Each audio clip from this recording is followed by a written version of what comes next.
dari rahimahullah wa nafa'ana bi ulumihi wa asrarih. Berkata Imam Ahmad Ibnu Athaillah Sakandari rahimahullah, semoga Allah merahmati beliau dan merahmati kita semuanya. Beliau mengatakan, an-nasu yamdahunaka lima yazunnunak fik fakun anta zaman li nafsika lima ta'lamu minha. Manusia itu dia memuji kamu karena prasangkanya kepada kamu. Jelasnya? Manusia memuji kita karena prasangkanya dia kepada kita. Mereka menyangka kita baik, mereka menyangka kita ini soleh, mereka menyangka kita ini bersih, lalu dia memuji kita. Ya. Jadi pujiannya berdasarkan apa? Prasangkanya saja. Ya. Dan kamu yang dipuji harus mencela. Ya. Karena yang kamu ketahui tentang diri kamu bukan prasangka, tapi keyakinan. Jelas? Ya. Seseorang memuji kita itu hanya berdasarkan prasangkanya dia saja. Dia melihat kita baik, soleh. Tapi yang tahu yang sebenarnya siapa? Kita. Yang mengetahui diri kita, kita. Dan pengetahuan kita tentang diri kita, keyakinan, bukan prasangka. Maka hendaknya kamu mencela, bukan kamu terpedaya dengan pujian tersebut. Adapun orang memuji ini hanya prasangkanya, dia tidak tahu kebenarannya. Yang kamu ketahui itu keyakinan. Jadi seperti ini, ada keyakinan dan ada prasangka. Yang mana yang kita ambil? Yang mana yang kita ambil? Dari keyakinan, ini kita yakin betul. Ini hanya prasangka. Yang mana kita ambil? Keyakinan. Maka kata Imam Ibn Athaillah, maka ketika orang memuji engkau, celah diri kamu. Karena di kamu yang paling tahu tentang diri kamu. Mereka itu pujian orang itu prasangka aja. Bukan satu kebenaran. Yang tahu kebenaran sebenarnya ya kita sendiri. Jangan kita percaya omongan orang yang berdasarkan prasangka. Kalau kita percaya omongan orang yang prasangka orang lalu kita terbuai, sedangkan kita yang tahu sebenarnya keyakinan, kita buang keyakinan dan kita ambil prasangka, ini kesalahan besar.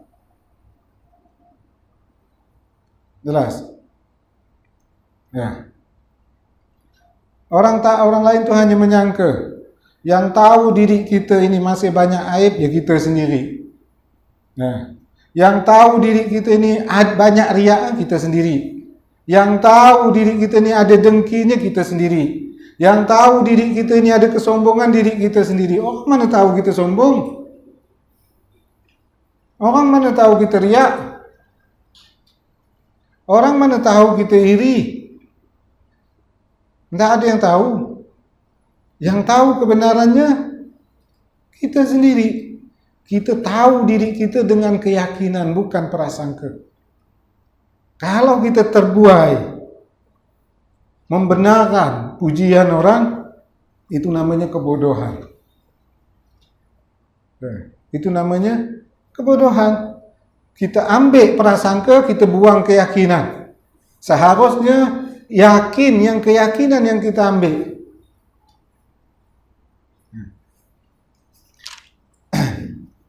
Minal ma'lum anna al-insan la yanfakku 'anil 'uyub wan naqais wal wuqu'il akhta' wal qaba'ih adh-dhahira wal batinah. Sudah diketahui manusia itu tidak terlepas dari aib, tidak terlepas dari celah, tidak terlepas dari kekurangan, tidak terlepas dari dosa, tidak terlepas dari kejahatan, tidak terlepas dari kemaksiatan. Baik kejahatan yang zahir ataupun kejahatan yang batin. Ya. Manusia itu tidak lepas dari itu. Paling bedanya apa? Besar kecil aja, banyak sikit aja. Intinya dia berdosa, dia pernah bermaksiat, dia pernah kejahatan, dia ada aib. Tidak mungkin dia bersih dari aib. Bedanya banyak sikit aja, besar kecil aja. Intinya dia pendosa. Ya. Dalam hadis dikatakan kullu bani adama khata'. Setiap manusia itu, anak Adam pasti berbuat salah. Illa rusul wal anbiya salawatullahi wa salamu alaihim fahumul ma'sumun. Kecuali para nabi, para rasul, mereka itu terpelihara dari hal-hal tersebut. Selain mereka, tidak ada yang bersih. Jelas. Tidak ada yang bersih. Kalau ada orang muji kita, kau ni bersih benar, kita percaya bodoh benar. Sudah pasti tidak ada yang bersih. Ada kemaksiatan, ada kejahatan. Kita kan sudah jelaskan. Semua kemaksiatan, ketaatan itu jalan keridaan Allah. Minggu lalu kan sudah saya jelaskan. Ya. Walakin sunnatullah fi ibadihi iqtaddat anna julla hadhihi al-uyub khafiyyah la yattali'u 'alaiha illa ashabiha. Dan sudah menjadi sunnatullah, ya, pada setiap orang itu, bahwa sebagian besar aibnya, sebagian besar kesalahannya itu tersembunyi. Tidak ada yang tahu kecuali dia. Nah, kalau orang tahu tentang aib kita hanya kecil sekali. Andaikan kita dosa kita ini 100, yang orang tahu palinglah 10%, 90% orang tidak ada yang tahu. Itu sunnatullah. Memang Allah yang menyembunyikan hal tersebut. Itu sunnatullah. Kenapa? Aib kita lebih banyak tidak diketahui orang daripada yang diketahui orang. Itu sunnatullah. Yang orang tahu tu hanya 5%, 10%. Lebihnya tak tahu. Yang tahu kita. Ya, jelas. Bahkan anak kita, isteri kita, kawan kita, mereka hanya tahu aibnya kita sebagian kecil saja. Hanya yang kecil saja. Anak kita, bini kita, kawan kita, dia tak tahu apa yang dalam hati kita.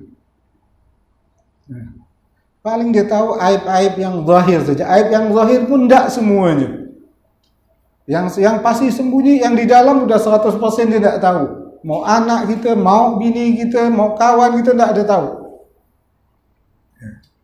Jadi hanya sebagian kecil saja aib itu ditampakkan. Walau ittala'a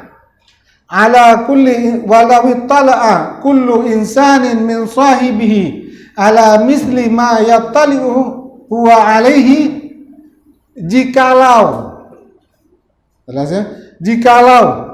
tiap orang tahu aibnya sebagaimana dia tahu aibnya, artinya andaikan orang lain ini tahu aib kita 10, aib yang sama kita ada 10, orang lain kan tahu 10 tak sama, yang diketahui diri kita dan yang diketahui orang lain itu sama, ya, maka hilang cinta kasih sayang itu, hilang, sirna udah. Andaikan tahu Allah tidak tutup sebagian besar aibnya kita, andaikan Allah tidak tutup sebagian besar aib kita, jadi yang kita tahu aib kita, orang pun tahu semuanya. Andaikan ini terjadi, tidak Allah tutup sebagian besar aib kita, maka hilang yang namanya kasih sayang, mencintai, itu hilang sirna. Tak ada dah. Tidak ada dah. Niscaya tidak ada lagi cinta mencintai itu, tidak ada. Karena sudah tahu sepenuhnya aibnya. Ini hikmah dari Allah. Jelas ya? Ini hikmah dari Allah. Kenapa Allah menyembunyikan sebagian besar aib kita? Yang Allah tampakkan aib kita hanya sebagian kecil saja. Yang ditahu anak kita, aib kita hanya sebagian kecil saja. Yang ditahui bini kita, aib kita hanya sebagian kecil saja. Yang ditahui kawan kita hanya aib sebagian kecil saja. Itu hikmah Allah, sehingga manusia ini bisa saling mengasihi, saling menyayangi. Kalau Allah buka semua, sama tahu, anak kita tahu aib kita semuanya, tak ada dia sayang sama kita. Bini kita tahu semua aib kita, tak ada, hilang udah kasih sayang. Jelas? Ya. Jadi hanya sebagian kecil saja yang ditahui kawan kita aib kita, hanya sebagian kecil saja yang ditahui anak kita aib kita, hanya sebagian kecil saja yang diketahui istri kita tentang aibnya kita. Kenapa? Agar tidak hilang perasaan cinta, tidak hilang perasaan sayang. Nah, ini hikmah dari Allah. Memang Allah menutupi. Kalau saja, andai kan tahu je aib satu besar, udah hilang. Cinta dah hilang dah. Sampai cerai. Gara satu aib. Satu aib kecil je. Yang Allah sembunyikan banyak. Jadi jangan cari-cari kesalahan. Ya. Kalau kita berhubungan sama orang, khususnya sama keluarga, anak, istri atau kawan, jangan cari kesalahan. Allah sudah menutup, jangan kita buka. Jangan kita buka. Kalau kita cari, pasti ketemu. Terus apa guna? Permusuhan, kebencian. Sedangkan Allah menutup aib kita sebanyaknya agar ada kasih sayang, kecintaan. Itu tujuannya. Itu hikmah dari Allah menutupi sebagian besar aib kita. Dan aib ini hanya kita yang tahu. Anak kita tidak tahu, bini kita tidak tahu, istri, kawan kita tidak ada yang tahu. Kalau dia tahu semuanya, tak ada perasaan sayang lagi, cinta itu hilang. Nah, kalau kita bosan sama anak kita atau bini kita, kawan, jangan cari aibnya. Kita cari, teliti aibnya, tak ada faedah. Tak ada faedah. Oh, tidak harus tahu. Kalau harus tahu, Allah ajak nutup. Kalau Allah buka, berderai. Rumah tangga berderai. Semua berderai. Allah yang nutup. Jadi tidak perlu kita cari. Tidak usah cari. Ya kan, ja? Karena tidak ada faedah yang kita cari. Kalau kita tidak tahu, intinya Allah menutupnya. Ini kebaikan, selesai. Jelas? Ya. Wala taqatta'at minhumut ta'aruf wa ta'awun. Andaikan Allah buka seluruhnya, semua orang tahu, sama seperti kita ketahui tentang aibnya kita, niscaya tidak ada lagi tolong menolong, itu hilang udah di muka bumi ini. Ya. Saling mengenal, mau kenal sama ini tidak mau dah. Andai kita tahu ada orang ini nakal, aibnya Masya Allah, mau ke kita kenal? Tak mau. Mau ke kita nolong? Tak mau.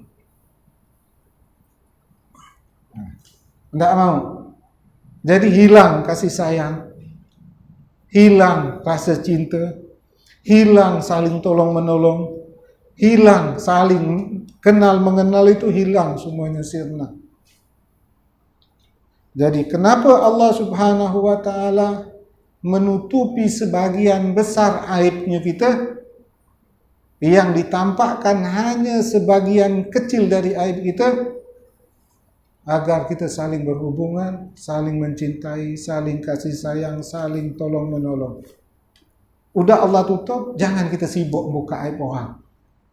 Kalau udah tidak tahu, udah diam. Tak usah dicari tahu, tak ada faedahnya. Intinya Allah sengaja menutup aib itu. Nah. Kemudian idza madahaka insanun bi syai'in, apabila seseorang memuji kamu dengan sesuatu laisa maujudan fika, pujian itu tidak ada pada kamu. Satu orang memuji kita, pujian itu enggak betul pujian dia. Ya. Jadi apabila seseorang memujimu dengan sesuatu yang tidak ada pada diri kamu, umpamanya orang mengatakan, dia ni Masya Allah setiap hari solat tahajud, padahal dia bawa tengok 2 kali. Ada belang-belang kambing enggak? Ada orang keluar muji dia, siap malam berapa kali anak ke masjid tengok dia solat tahajud, tak pernah tinggal tahajud tu. Dan pujian itu kita dengar. Kita dengar.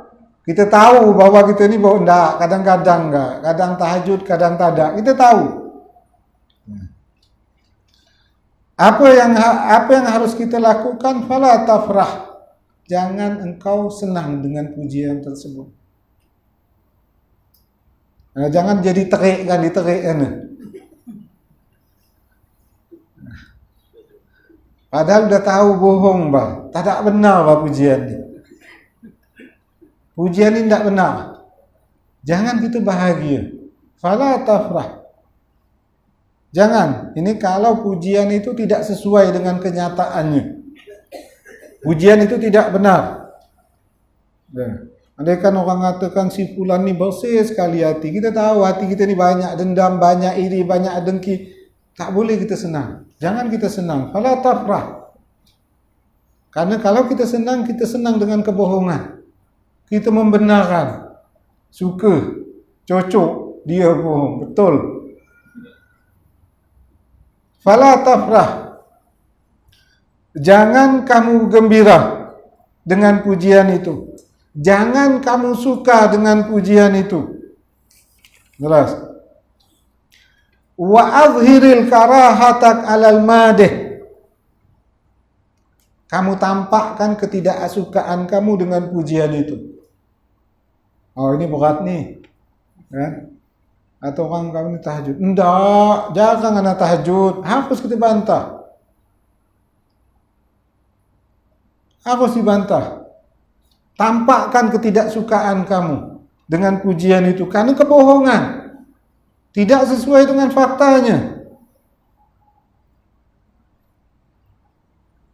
Tampakkan, ya, bahwa tidak benar pujian itu. Anak ini tahajud kadang-kadang je. Kadang tahajud, kadang tak setiap malam mana tahajud. Jelaskan. Ya. Jelas ya? Pertama apa? Jangan nampakkan. Jangan kamu senang. Dan harus kamu tampakkan ketidaksukaan kamu dengan pujian itu. Nah, kemudian celahlah diri kamu. Jelas. Wa qad zamma Allah Ta'ala qauman ahabba an yuhmadu bima lam yaf'al, dan sungguh Allah telah mencelah akan satu kaum yang suka dipuji dengan sesuatu yang tidak dia lakukan. Ya. Jadi zaman Nabi itu ada satu kaum, mereka kalau dah dipuji orang padahal faktanya tidak ada, mereka senang. Allah mencela di dalam Al-Quran. Wa yuhibbuna, dalam Al-Quran Allah berfirman, wa yuhibbuna an yuhmadu bima lam yaf'al fala tahsabannahum bima fazatin minal azab. Mereka itu suka dipuji dengan sesuatu yang tidak mereka lakukan, maka jangan kamu anggap mereka itu terlepas dari azab Allah. Jadi kalau kita suka dipuji, padahal tidak kita lakukan pujian itu, makin kita terikkan lagi pujian itu, hati-hati ancamannya azab Allah. Karena kita malah ikut menyebarkan kebohongan itu. Apalagi zaman media ni, tambah berat macam-macam gini. Ini kalau pujiannya tidak benar. Wa idza madahaka bi syai'in huwa fik, apabila pujian itu benar, betul pujian itu. Andaikan orang mengatakan ini tak pernah tinggal solat jamaah, betul kita setiap hari solat jamaah, subuh, zuhur, asar, karena dia tengok setiap hari ke masjid, betul pujian itu. Tak bohong. Sesuai, pujiannya sesuai. Ya. Dia mengatakan kita solat tahajud, betul kita tak pernah, setiap malam kita solat tahajud, betul sesuai. Maka dikatakan fala tafrah juga, jangan kamu senang dengan pujiannya, karena kalau kamu senang dengan pujiannya, kamu akan bangga, akan sombong, akan bangga dan akan sombong. Tapi senanglah kamu, kita disuruh untuk senang, tapi senang dengan Allah. Dengan bahagia Allah telah memberi hidayah, taufik kepada kita sehingga kita bisa solat jamaah, kita bisa solat tahajud. Bahagia karena Allah telah memberi hidayah dan taufik kepada kita. Nah, dan kita bersyukur kepada Allah karena Allah telah menutup aibnya kita. Jadi bukan bahagia dengan pujiannya itu, tapi bahagia karena anugerah dari Allah Subhanahu wa ta'ala. Allah kita bergembira karena Allah beri kita kemampuan untuk melaksanakan solat jamaah. Allah beri kemampuan untuk melaksanakan solat tahajud. Dan Allah tutupi aib kita. Kita bahagianya dengan hal tersebut. Sebagaimana Imam Ali bin Abi Thalib karamullahu wajhah, ketika beliau dipuji, ya, kalau Imam Ali dipuji pasti sesuai dengan pujiannya. Ya, kalau kita kan antara mungkin iya mungkin tidak. Kalau Imam Ali dipuji, betul. Karena Rasulullah mengatakan bahwa Sayyidina Ali itu adalah pintunya. Aku Madinatul Ilim, kotanya ilmu. Nabi dan Ali babuha. Imam Ali adalah pintunya. Jadi ketika orang mau memuji, pasti pujiannya insya-Allah 100% betul. Apa yang dikatakan Imam Ali ketika dipuji? Allahumma ghfirli ma la ya'lam. Ya. Katanya Imam Ali, ya Allah, ampunilah bagiku sesuatu yang mereka tidak ketahui. Ini yang mereka ucapkan adalah yang mereka ketahui saja. Ya. Wala tu'akhidni bima yaqulun. Ya Allah, jangan engkau siksa aku dengan apa yang mereka katakan terhadapku.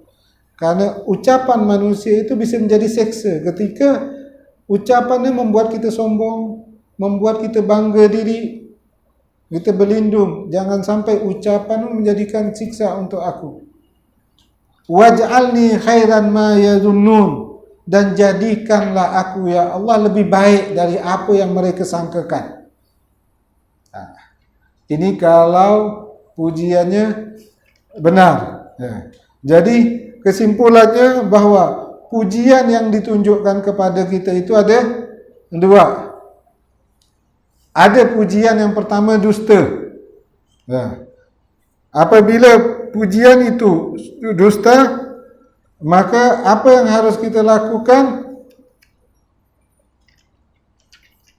Kita jangan senang. Kita harus nampakkan ketidaksenangan kita, nampakkan ketidaksukaan kita, dan jangan terperdaya dengan pujian tersebut. Yang kedua, kita dipuji dengan sifat yang sesuai dengan yang terjadi kepada kita, maka kita tidak boleh gembira, tidak boleh suka dengan pujian itu, tapi sukanya kita karena Allah memberikan nikmat itu kepada kita dan Allah menutupi aibnya kita. Apabila dua ini kita ikuti, maka kita selamat dari bahayanya pujian. Apa bahayanya pujian? Seperti kal kibir, jadi sombong, wal ujub, menjadi bangga, wal futur, menjadi malas beribadah. Kan udah dipuji, sembah ibadahnya makin lemah. Nah, Kalau kita bisa menjalankan dua hal itu, maka selamatlah kita dari bahayanya pujian. Tapi kalau tidak, kita akan mendapatkan dampak buruk dari pujian tersebut. Dan pujian itu akan merusak kita. Jelas ya? Semoga Allah subhanahu wa ta'ala menyelamatkan kita dari pujian. Amin ya rabbal alamin. Subhanakallahumma bihamdika asyhadu an la ilaha illa anta astaghfiruka wa atubu ilaik.